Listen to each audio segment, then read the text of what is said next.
Deixa eu contar pro irmão resumidamente assim o que aconteceu com a obra que o Senhor fez na vida dele, né? Deus, ele era batizado, moço, batizado, selado com o selo da promessa, estava estudando a música. E aí começou no final dos anos, irmão, rapidinho assim, para resumir, começamos a passar prova com ele, que ele começou a sair com os meninos do mundo e fazer coisas do mundo, sabe? Andar meio que se misturando. Nos últimos tempos agora a gente começou a passar prova com ele, muita prova. E ficava 15 dias na igreja e 10 andando com esses meninos, porque ele era mecânico de moto e os meninos acabavam induzindo ele, esses moleques de hoje em dia, sabe como que são essa juventude de hoje em dia, né? E ele, por ser um menino muito bom, acabou meio que cedendo, sabe? Daí meio que fazia as coisas que ele estavam fazendo. Não roubava, não fazia essas coisas erradas, mas ele tava começando a já fumar cigarro, tomar uma cervejinha de vez em quando, sabe? Danezinho na igreja, a palavra pegava ele. E a verdade é que Deus sabe de todas as coisas, né? O que aconteceu? Um certo dia, depois de muito tempo que ele não congregava, e a gente passando muita prova com ele, 4 anos de prova, daí ele pegou e nós fomos na casa da minha cunhada. A minha cunhada chamou os irmãos para cantar um hino, fazer uma visita, lá a gente foi lá. Aí o que acontece? Deus usou de um irmão que estava com nós presente lá com a família dele, os filhos dele, tudo a mocidade, as moças, a filha dele. O Senhor tomou eles de linguagem dos anjos na hora da oração e cantamos hino, daí na hora da oração o Senhor tomou eles de linguagem do anjo e ele começou a pregar para ele o que Deus dava para ele.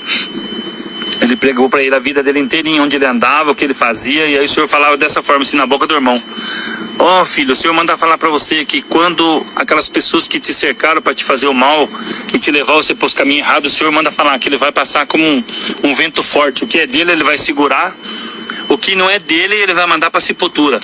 E só para te falar que o Senhor está falando com você, aí começou a contar a vida dele, né, da ventre da mãe dele, que o Senhor te conhece do ventre da tua mãe. Você já andou pelo vale da morte, mas você não morreu porque o Senhor estava lá com você. E daí foi indo, aí ele começou a chorar, daí ele falou assim, na boca do irmão, o Senhor falou para ele assim: e o Senhor manda falar para você, aquilo que o Senhor plantou dentro do teu coração é para você manifestar em nome do Senhor Jesus. Daí Deus tomou ele na linguagem. Irmão, ele ficou uns 10 minutos assim, não parava de falar a língua dos anjos. Que coisa, eu fiquei contente. Como eu não tenho dom nenhum, né, irmão? Eu fiquei do ladinho da geladeira, quietinho, e pedindo pro Senhor: ô Senhor, que bênção, toma uma vida, né? Faça uma obra na vida dele, faça uma obra na vida dele. E daí, o irmão, tomado pelo Espírito Santo de Deus, o irmão virou pra mim, apontou o dedo e falou: irmão Luiz, vou falar uma coisa pro irmão, marca bem hoje esse dia. Daqui 90 dias, o Senhor vai passar dentro da tua casa com vento forte.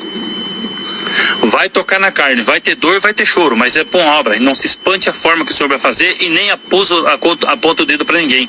Não acuse ninguém, no caso, né, irmão? Aí eu fiquei na comunhão, falei assim: Senhor, tem misericórdia. Eu falei: será que esse piá vai fazer? Vai cair de moto. Eu não imaginava a morte, né? Mas o Senhor tinha selado a morte dele. 90 dias. Passou-se os 45 dias, irmão. No 45 dias a gente foi mais vezes depois lá congregar. O Senhor visitou ele, já estava mais firminho. Mas aí uma semana ele dava uma capengada e ia pro lado daquele espiar lá. Daí, quando faltava 15 dias, o Senhor, como que Deus é perfeito, o Senhor mostrou para uma irmã que mora mais ou menos uns 70 quilômetros longe da nossa cidade. Nós moramos em Curitiba. Ela mora na região de Campo Magro. É um município vizinho, região metropolitana. Mostrou para ela, e o Senhor mandou ela entregar um recado. Até então nós não sabíamos o recado, né? E eu nesse dia eu fui trabalhar, que eu trabalhava como segurança motorista e segurança, né? Numa empresa de guindaste lá, que eu trabalhava, e estava trabalhando lá à noite, né? Eu não pude participar desse dia. Enfim, aí os irmãos, quando faltava 15 dias, foram lá em casa fazer essa visita para ele de surpresa. E avisaram meu cunhado, e Deus é tão perfeito, porque a irmã não sabia onde nós morávamos e não conhecia nós. Mas ela conhecia o nosso cunhado, o meu cunhado, né? Que conhecia nós. O irmão vê como que é guia de Deus. O Senhor ligou, fez ela ligar para ele falou: irmão José, você tá na comunhão? Ele falou: irmão, nós estamos sempre aqui, mas estamos na comunhão. Então o Senhor manda falar para você. O Senhor me mostrou um jovem assim, o nome dele é Luiz Guilherme de Souza Pinheiro. Quando falou assim, o Senhor tomou meu cunhado da linguagem dos anjos no outro lado do telefone, e ela também. E a confirmação de Deus. O irmão falou: pode vir, irmã. Eu falei: não, eu tenho que ir hoje, irmão, agora. Já era 6 e pouquinho da tarde. Eu tenho que estar aí agora para entregar um recado, porque amanhã eu tenho exame médico, mas eu desmarquei porque eu vou ter que ir aí fazer essa missão que o Senhor pediu. E ela foi lá em casa, então reuniram todos os irmandades, foram para casa de novo fazer oração. E eu tenho o vídeo. No vídeo ali que o irmão viu, que eu postei, não tem um vídeo no final que ele fala assim: aí, irmão, aí, Luizinho, você tá firme para servir a Deus? Acho que o irmão viu no vídeo, né? Então aquela irmãzinha que tá chorando do lado que deu o recado para ele. Então a verdade é que eles começaram a cantar hino lá em casa, eu não estava presente, só minha esposa e meus familiares começaram a cantar hino e tal. Aí fizeram uma oração de agradecimento a Deus, e o Senhor tomou os irmãos. Tomou os irmãos e tomou essa irmãzinha por Deus. Ela levantou da cadeirinha dela chorando, falando em língua dos anjos dentro da nossa sala, da nossa casa, e apontava o dedo para ele e falava, contou a história dele a vida inteirinha. E falou para ele assim, o Senhor manda falar para você, filho, olhando no olho dele, irmão. Fazia assim que Deus amava muito ele, que ele era uma joia preciosa de Deus, e gesticulava para ele assim com as mãos, no sentido dele, falando com ele, sabe? E Deus tomava ela na linguagem, o Senhor falou para ela assim, e o Senhor manda falar para você, meu jovem, meu filho, o Senhor te ama tanto que daqui 15 dias ele vai abrir uma sepultura para você e vai mandar um anjo que nunca desceu na terra para te buscar. De tanto que ele te ama. E quando ela falou assim, o Senhor tomou ele na linguagem dos anjos, coisa mais linda do mundo. Irmão, eu não estava lá, eu não presenciei porque eu estava trabalhando, mas a minha esposa, meus cunhados me testificaram para mim depois. Coisa mais linda do céu, ele pulava, ele jubilava de alegria. Pensa na alegria que ele estava. Ele estava muito alegre. E ele falou, creio, irmão, creio. Faz, Senhor, faz, Senhor. Ele falava em língua e falava assim, Senhor, faz, cumpre o teu desejo no meu coração, Senhor, quero ir pro céu. E falava, irmão, não, coisa do céu, sabe? Uma festa assim que no mundo não tem. Por um lado da carne é triste, porque a gente perdeu ele mesmo, né? Em 15 dias o Senhor veio e cumpriu a profecia na vida dele. Usou de uma forma que eu vou explicar para o irmão. Ele era um jovem, até se o irmão um dia foi em algum lugar sentir de contar, o irmão conta para a mocidade, quando o pai e a mãe estiver falando, para eles obedecer o papai e a mamãe, para que não aconteça isso. Porque o dia que o Senhor falou para ele que ia com 15 dias buscar ele, ele saiu no 14º dia, quando foi, por exemplo assim, hoje ia fechar, era num sábado, numa sexta-feira, irmão, ia fechar o 15º dia.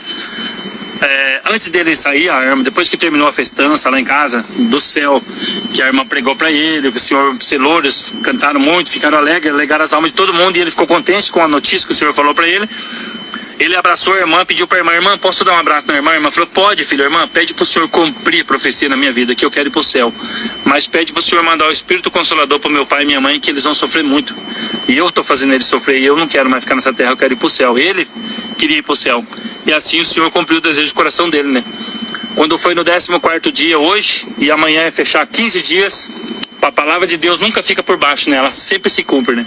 O Senhor pegou e permitiu que ele saiu junto com os jovens num carro lá para comprar umas peças, não sei o que eles foram fazer lá. E, irmão, aquele carro era daqueles rapazes que era bandido, sabe? A polícia veio e atirou naquele carro. E ele morreu. O Senhor recolheu ele naquele momento ali. Na hora eu fiquei, quando eu recebi a notícia, isso foi às 3h40 da tarde, quando foi 8 horas da noite eu fiquei sabendo. Aí eu fiquei até uma meia-noite, irmão, firme. Depois da meia-noite eu não aguentei mais. Aí a ficha caiu, né? Assim, a gente, como ser humano, né? A gente sabe que foi Deus que mandou fazer. O Senhor avisou tudo passo a passo que ia fazer, mas a gente sente falta, né? Comecei a olhar para o meu sobrado, assim, que a gente construiu junto. Começou a dar uma angústia no coração, angústia de alma. E eu pensei, Senhor, tem misericórdia. E agora, Senhor, esse menino? E agora, meu Deus, sem ele? Falei, ô, Senhor. Daí fui pro banheiro, irmão. Chorei um monte, chorei a noite inteira, irmão. Fui pro banheiro umas 4 e pouco da manhã. Fui orar a Deus, pedi, Senhor, o Senhor falou. Eu sei, eu não sei orar, vou conversar com o Senhor conforme o Senhor falou. Eu sei que o Senhor falou na palavra que ia fazer isso. Eu lembro de cada vírgula, de cada lá naquele dia, na casa da minha cunhada, o Senhor falou assim, que não era para apontar o dedo para ninguém. E aí eu falando com Deus assim, né, irmão? Nem abri a oração, que eu tava tão fora de si. Falei, Senhor, eu sei que o Senhor falou tudo isso. Mais uma coisa que eu quero perguntar pro Senhor. Se eu tenho um crédito com o Senhor, eu sei que o Senhor fez a obra, eu sei porque eu vi com meus olhos. Mas manda amanhã um vaso no meu portão falar, Senhor, se ele fala que ele tomou os tiros, Senhor, porque ele nunca matou um passarinho, ele era teu servo, por mais que ele era fraquinho, mas ele é teu servo. Se ele tomou os tiros, se o Senhor recolheu ele antes pra ele não sentir dor, Senhor, porque tadinho dele, ele não merecia isso, né? Daí eu levantei assim, sem selar, irmão, porque eu tava, assim, chorando muito demais, a gente tava fora de si, né? Naquela situação ali, não tinha nem... E o Senhor entendeu tudo. Saí, irmão, fiquei acordado. Quando foi 6h40 da manhã, chega o meu cunhado, que estava no dia que o Senhor pregou a profecia na vida dele. Chegou o meu cunhado para nos visitar de manhã cedo lá. A minha cunhada desceu chorando, manifestando em língua do carro. Quando ele parou o escortinho velho dele na frente de casa, ele desceu do carrinho velhinho dele. Quando ele encostou a porta, o Senhor tomou ele na linguagem dos anjos. Ele começou a apontar para mim e falar umas coisas bonitas e falava em língua japonesa, coisa mais linda, um monte de dia assim na rua, todo mundo vendo, na frente de todo mundo. E o Senhor tomava ele numa linguagem, coisa mais linda do mundo. E eu olhei para ele e comecei a sentir, pensei, Senhor, é o recado. Eu comecei a chorar daí. Aí eu falei, Senhor, manda. Ele falou, Luiz, você crê no que eu vou falar? Eu falei, José, pode servir a Deus que eu estou esperando um recado. Aí ele começou a falar, irmão, o Senhor manda falar pra você, eu vejo o neném com o olho do Espírito do teu lado. E daí Deus tomava vezes na linguagem, ele parava um pouco, você sabe, e falava, ele tá do teu lado com uma menta branquinha, o cabelo dele cor de ouro, o olho dele parece aqueles carros Xenon, um olho azul, e da coroa dele tem a cabeça dele tem uma coroa muito linda, que o demônio perdeu o GPS da tua casa, o que ele queria tá no cemitério, agora o Senhor manda falar pra você, que é ele o que ele queria, ele veio e recolheu, é dele. E só pra você saber que não é eu, simples negrinho, porque ele é moreninho, irmão, que tô falando essas coisas pra você, hoje, 4h20 da manhã, você não foi orar a Deus, e não falou assim, Senhor, o Senhor fez isso, assim, então o Senhor manda falar pra você que ele recolheu ele antes dele passar a linha do trem, eu nem sabia, irmão, que tinha linha do trem, antes da linha do trem, o Senhor transformou ele, está tomando e recolheu para o seu reino de glória, e daí Deus tomava, irmão, uma coisa mais linda do mundo, assim, não tem nada nessa terra que compara com aquilo, não existe. E ele entrou pra dentro de casa, uma sapateando e falando em língua dos anjos, foi lá e rodeou a casa inteira e não parava de cessar de falar em língua dos anjos dentro de casa. Ficou ali uns 20 minutos, 15 minutos falando, uma coisa mais linda do mundo. Deus tomou a minha esposa, tomou a minha cunhada, e eu fiquei quietinho na comunhão, chorando e agradecendo a Deus, né? Porque Deus tinha mandado um recado. Aí quando foi às 10 horas, a minha tia, que é da Obra da Piedade de Bauru, ligou pra mim também e falou a mesma coisa que o irmão, meu cunhado, tinha falado, mesmas coisas. E quando foi a 1h30 da manhã, o cooperador de jovem nosso, o irmão Milton, lá do Veisópolis, em Pinhais, que é que a gente congrega com eles lá, ligou e falou certinho, irmão Luiz, o senhor recolheu que era dele, o senhor manda falar pra você, o senhor mandou ir lá pra nós fazer o funeral dele e honrar o nosso irmãozinho. E assim foi feito, irmão, o senhor fez a festa, recolheu ele na pandemia, 20 minutos de funeral, mas nós fomos lá, honramos ele e entregamos na mão de Deus. E eu sei que o senhor que fez a obra, uma obra meio dura, meio triste pra nós no fundo, né? E aí, irmão, pra confirmar os planos de Deus dentro daquele carro, estavam em 2. Tinha um outro que a mãe dele e os pais dele são da Assembleia de Deus. E logo após uns 15, 20 dias, ele pediu para nós visitar ele na casa dele. A gente foi lá com os irmãos fazer uma oração para ele. E aquilo que o senhor falou, a linha do trem que sua mãe está tomando, o rapazinho que está paralítico em cima da cama falou para nós. O senhor tomava o irmão na linguagem, falou assim para ele que se ele se cresce em Deus, se ele cresce em Deus, o senhor ia arrancar dali. Ele falou, você só não tá morto, jovem, porque naquele carro tinha um monte de anjo. E tinha um anjo que nunca desceu na terra, que veio só para buscar o teu amigo. E para confirmar que o senhor manda falar para você, se você tiver um propósito de sair dessa cama para servir a Deus e um dia encontrar o teu amigo no céu, o senhor te arranca daí, senão o senhor vai te deixar aí. E assim, meu, ele tá lá por enquanto, né, guardando, o senhor tá aguardando a decisão dele. Então, a obra foi essa, Deus fez essa obra na vida do meu filho, sabe, a gente fica meio triste, mas por um lado eu fico, toda vez que eu levo, eu louvo e agradeço a Deus pela obra que o Senhor fez na vida dele, que eu sei que foi o Senhor que veio e colheu ele, porque o Senhor sabe de todas as coisas, sabe os caminhos que ele poderia tomar, né? Hoje nosso lar já é mais tranquilo, a gente já está mais conformado, o Senhor confortou nosso coração, nossas almas, a gente está mais contente. O Senhor disse que nossos netos é a alegria da nossa casa, é o que a gente está tocando agora, os nossos netos, né? A gente está se juntando, cantando hino e agora estamos apegados nos netos, porque o Senhor já fez a obra nenhuma, o Senhor sabe, a gente sabe que o Senhor guardou e está bem guardado. Mas aonde que o irmão for, irmão, se o irmão sentir um dia tocar e contar e ser para a mocidade, onde tiver um jovem que está desobedecendo o pai e a mãe, o irmão conta. Tá bom, irmão César? Conta essa obra aí que o senhor fez na vida do meu filho. O nome dele é Luiz Guilherme, ele morava lá em Curitiba, ele congregava na igreja no Veisópolis, em Pinhais. Tá bom? Deus que abençoe, paz, Deus, irmão César, Deus abençoe por tudo, tá bom? Ora a Deus por nós, agradeço vocês aí por tudo, pelas orações, e assim que o senhor me pôr de oração, vou orar por todos, tá bom? Paz, Deus abençoe, fica com Deus, paz, Deus.